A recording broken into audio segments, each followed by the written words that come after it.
નમસ્કાર બાલ દોસ્તો, મેથ્સ 10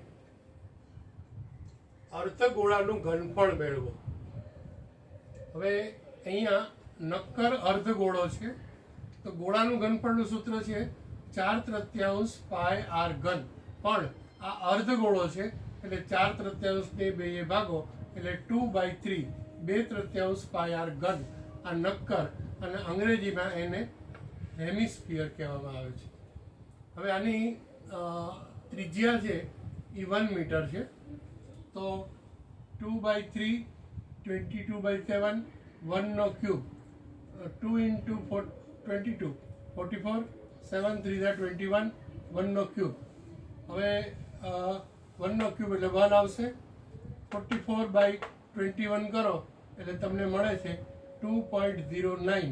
હવે અહીંયા મીટર છે એટલા માટે મીટરનો ઘનફળ છે ને એટલે ક્યુબ આવશે.